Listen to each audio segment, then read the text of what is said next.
नमस्कार. विज्ञान धर्म विश्व मंडळातर्फे आज अष्टलक्ष्मी स्तोत्रातील पहिल्या लक्ष्मीचा श्लोक प्रसारित होत आहे. पहिली लक्ष्मी म्हणजे आदिलक्ष्मी.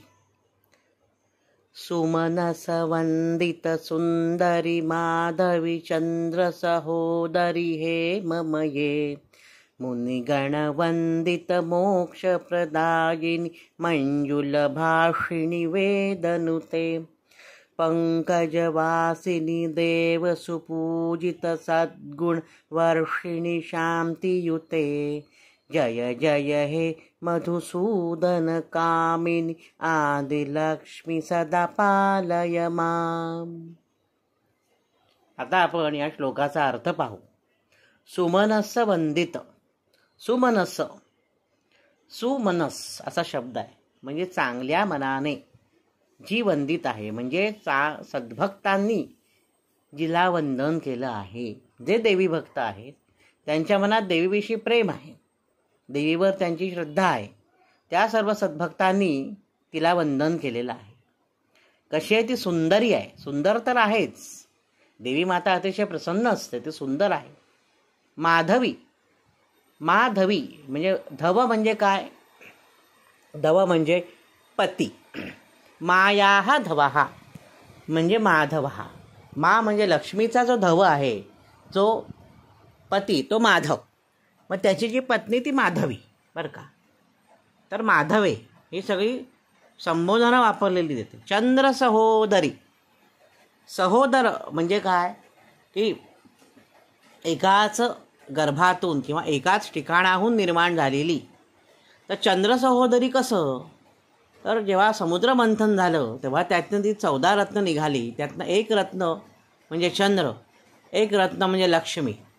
म्हणजे समुद्राच्या गर्भातून निघालेली आहे चंद्र आणि लक्ष्मी. यांचे पिता एकच, समुद्र. समुद्र मंथनातून दोघांचा जन्म झाला, दोघं निघालेले आहेत, वर आलेले आहेत, म्हणून त्याला सहोदर म्हटलेलं आहे. चंद्र सहोदरी, चंद्राची भगिनी म्हटलेलं आहे तिला. हेममये, ही कशी आहे? लक्ष्मी सोन्यासारखी कांती असणारी, अतिशय तेजस्वी आहे. पुढे म्हणतात मुनिगण वंदित, म्हणजे मुनींनी, ऋषींनी जिला वंदन केलेलं अशी ती मोक्षप्रदायिनी, म्हणजे मोक्ष देणारी. हे तर अतिशय सोपं आहे. मोक्ष देणारी अशी. मंजुळ भाषिणी, देवीचं स्वरूप, देवीची वाणी अतिशय मंजुळ असते, ती मंजुळ भाषेत बोलते. आणि वेदनुते. वेदनुते म्हणजे वेदांनी सुद्धा तिची स्तुती केलेली आहे अशी ती वेदनुते. पंकजवासिनी. पंकज म्हणजे काय? पंक म्हणजे चिखल, ज म्हणजे उगवणे. चिखलात कोण उगवतं? कमळ, म्हणून त्याला म्हणतात पंकज. आणि लक्ष्मी कशात असते? त्या पंकजामध्ये, म्हणजे कमळामध्ये असते ना लक्ष्मी. ती कशी? देव सुपूजित, देवांनी सुद्धा तिची पूजा केलेली आहे, 33 कोटी देवांनी सुद्धा. सद्गुण वर्षिणी, ती सद्गुणांचा वर्षाव करते आपल्यावर. आणि शांतियुते, ती शांत आहे. देवीची वेगवेगळी रूपं आहेत, उग्र रूप आहे, शांत रूप आहे.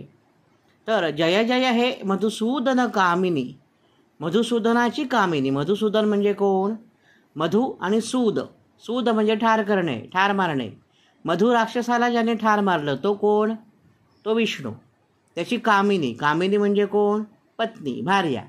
मधुसूदन कामिनी म्हणजेच लक्ष्मी. हे आदिलक्ष्मी सदा माम पालय, म्हणजे आमचं रक्षण कर. हे देवी आमचा सांभाळ कर, असं म्हटलेलं आहे. मधुसूदन कामिनी पालय माम, आमचा सांभाळ कर. तू जर आमचा सांभाळ केलास तर आम्हाला कोणाचाही दुसऱ्याचा आश्रय घेण्याची वेळ येणार नाही. तर हे देवी माते, तू माझा सांभाळ कर. आजच्या भागात इथेच थांबतो. नवनवीन माहितीपूर्ण व्हिडिओ पाहण्यासाठी, ऐकण्यासाठी वैभव दातार ऑफिशियल हा माझा यूट्यूब चॅनल जरूर आणि जरूर सबस्क्राईब करा. धन्यवाद.